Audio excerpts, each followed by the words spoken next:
Yeah. Today, we're joined by Kevin O'Neill, the president of DeSoutter USA. For those of you who aren't familiar with DeSoutter, they're primarily a manufacturer of large power equipment. Their company dates back over 100 years overseas, but just the last 8 or so in the US. Both battery powered, large, electric, as well as pneumatic. So if you have seen a power tool in the OR, chances are DeSoutter makes something similar to it. So welcome, Kevin. Thanks, Stu. Thanks for inviting me on. Absolutely. So I wanted to talk to Kevin specifically because, as we know, more and more total joints and orthopedic procedures are going from the hospital to the ASC. And I just wanted our ASC friends out there to know that you have options when it comes to power equipment. I know this is primarily dominated by one company in our industry, but there are options out there.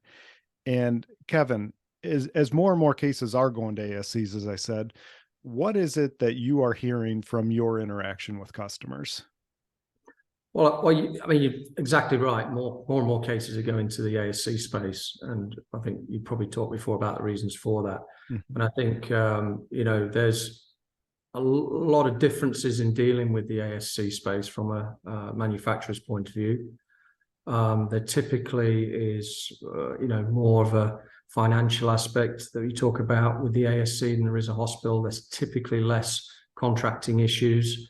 But I think on the whole, the ASC space is a better, it's a better space for a smaller, more specialist company to do business. When it comes just to our products, the market is dominated by, one big player. And if we can ever get doors open where we can have a sensible conversation with people, then that's really good for us. We can try and convince them of our product benefits and the savings that we can bring to the table. Yeah. Well, one of the things that we talked about before we hit record was around the subject of, in the ASC space, there's a lot of sole source. Even the hospital, there's a lot of sole sourcing these days. And just tell us from your perspective, what do you see are the challenges for facilities when they decide to go sole source? Well, I think specifically for us with power tools, we have with our range, we've seen probably over the last few years that our products used to be purely physician preference, and now they're getting wrapped up more in contracting. For sure, that's happening. I think physicians are having less choice. And I think what we're seeing is it's become, for a specialist manufacturer like us, we don't have other bundling opportunities, or options for ourselves. Contracting is becoming a real challenge. And I think there's been a trend over the last few years for contracting bodies and healthcare systems to buy more things from less vendors.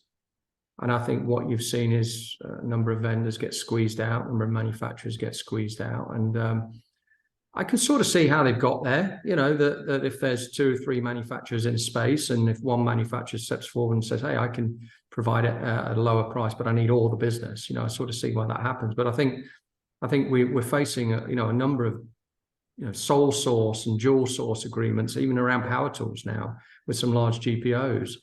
And I think I'm just not sure that's, so in some cases not good for us, but I'm not sure it's good for the industry or for even the healthcare providers in the long term. It becomes a real difficult situation if the healthcare provider becomes ultimately beholden to the manufacturer. I don't think that's good. Right. And also if there's supply chain issues in the market, I don't think that's good either. So it's a bit of a challenge too. Yeah. Right. Which we are in the midst of a supply chain issue right now with tourniquets, correct? Well, absolutely. I mean, if you were ever to say why, what is the harm in going with, say, a sole source agreement with a manufacturer? We're living and breathing it today, where one of those very large manufacturers can't supply tourniquet cuffs. So if you had a sole source agreement with them, you've now got to scramble, and you're probably paying more for tourniquet cuffs, and you're probably having some really serious supply issues. And had that contract that was sole source been tri-source or multi-source, I don't think they'd be in that position. So sometimes I think it's a little short-sighted when contracts become so narrow. I don't think it's beneficial in the long run. Right. I agree with that. And I agree. I understand how these ASCs and sometimes hospitals come to this conclusion. It's like they perceive it as hitting the easy button with staples, right?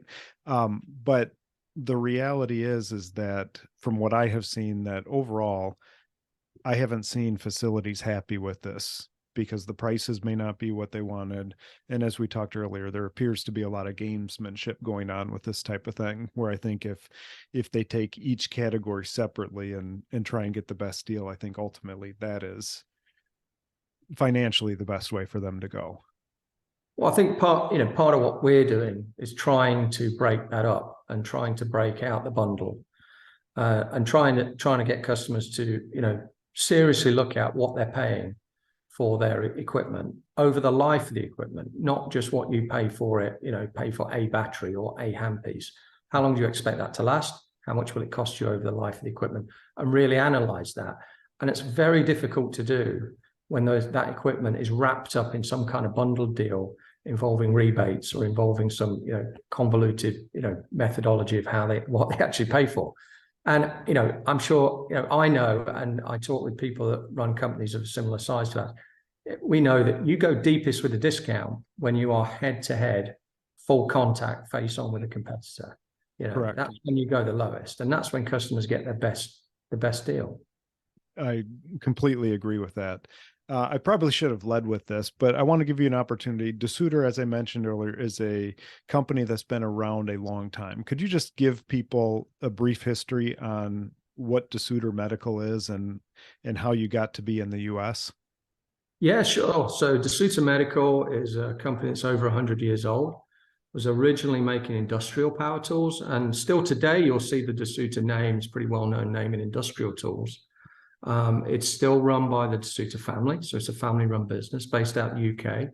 The industrial side of the business got sold off maybe 40 years ago now, became a purely medical company, so only surgical devices. And today, the only products we develop and manufacture are surgical power tools, and we make cast removal saws as well. Outside of that, we don't make anything else. We don't have implants or anything else. So we're pretty specialized in what we do. We're a pretty decent sized player in Europe, in terms of market share. Been in the States seriously for about 8 years now. And prior to that, we're going through distribution. So relatively new to the US, but we're growing. We're growing like crazy, really. It's good. Right. But it is interesting to me just how different the kind of the orthopedic world market is, and it's this way with implant companies as well. You can be very well known in one part of the world, and other parts of the world, people don't have an idea who you are, but yet company's been around 100 years. So the question I want to ask is, you're 100 years old, you've been coming out with products, updates, etc. What is the future or products that you guys are excited about, or categories you're excited about? So I think we're seeing a lot of change, not only in marketplace. You touched on, the change from the hospital to the surgery center market, and there the needs are a little different. They're a little nuanced, different. The propositions are a little different in the surgery center space, but also we're seeing a lot of robotic surgery. And so we've had to adapt as a company. And I think rather than just make drills and saws, which are still used a lot, and I think we make really good ones, but I think we've had to, partner with other companies regarding robotics and other methodologies of cutting bone or milling bone or drilling bone. So we've definitely had to move in that direction. We've got some real interesting products in the pipeline that are coming out as well. And if you're at Academy, you would have seen our impactor that we had on the booth. It's not quite ready yet for the market, but that's the kind of direction that we're heading in. And I think not only are we in pure orthopedics, we have products that fit into the neuro space and ENT space and spine space as well.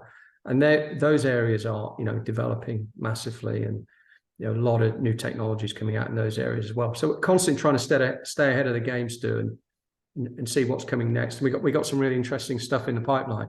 Yeah, well, that's exciting, and that's part of the beauty of being a company that's focused really in one area, is that is all you are thinking about, bringing to market our new innovative things in that space rather than distracted focus. And back to your impactor is I heard that at Academy and I had to make a beeline over there and see what was going on myself. So that I'm Thanks. excited Yeah, for there to be that's some good. Thanks for stopping by. yeah, yeah. Um, so let's get back to just specifically the ASC. What do you think is the biggest misconception that you run into when you're talking with an ASC or a hospital about your power equipment compared to the competition? Well, I think Stryker's been around a long time, and it's a dominant player in this space for sure. And it's a good product and they're a good company. And they're a really difficult competitor. So the sort of status quo, the easy way to go is to buy Stryker. That's what the surgeons got trained on, and that's what they're used to. So I think what the challenges we have are name recognition for sure. Well, I've never heard of DeSoutter. I've never tried your product. So, our goal is we try to get the products in the hands of surgeons, and we try and sell the product, introduce the product on a technical platform. So, our pitch is, we've got more power, more torque, more speed, less noise, less vibration out the same handpiece and smaller handpiece. And try and get that in the hands of the users, hands of clinicians, and let them see for themselves. And then on the back of that, we try and put just a fantastic capital purchase program together, but we will also cap the product's cost over the life of the equipment. So when you buy DeSoutter products today, you know what it's going to cost for the life of the product. It isn't always the case. It isn't the case with most power tools that are out there in the market. You don't know when you get into years 3 and 4 what it's going to cost you. So it has to be a really good economical argument. We've got to have a good clinical argument. We've got to have the best service. And I think in a way, competing with a company like Stryker just makes us better. We've got to beat them in every single department, and then we still don't win them all. But unless you can beat them in every department, you've got no chance. But we just got to try and be better in every single aspect. Right. Well, what you just said is why I love working with smaller companies on the implant side. It's a lot of fun to go up against the giants as well, and have to be better than them because of the perception.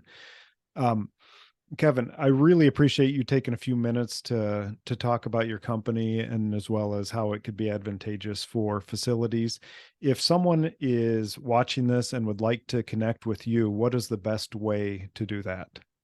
Yeah, sure. They can message me directly. Do you want me to can I give you my email? Sure. Yep. So Kevin, Kevin, .O'Neill, O'Neill, at de-soutter, SOUTTER.com. So please message me. Be glad to try and answer whatever, answer whatever questions you may have. And I really appreciate you having me on, Stu. It's very kind of you. Right. Absolutely. And as you and I have known each other for a little over a year now, love having conversations with people in our industry. I always learn something when I do this. So I would encourage anybody, who is looking to buy new power for your ASC or hospital, give DeSoutter a call. I know I'm a hobbyist woodworker, so I'm used to tools, and I've had them in my hands, and they do feel like quality instruments. And so I would just encourage you guys to reach out to him. So thank you, Kevin, and we will talk soon. Thanks very much, Stu. Bye now. Bye.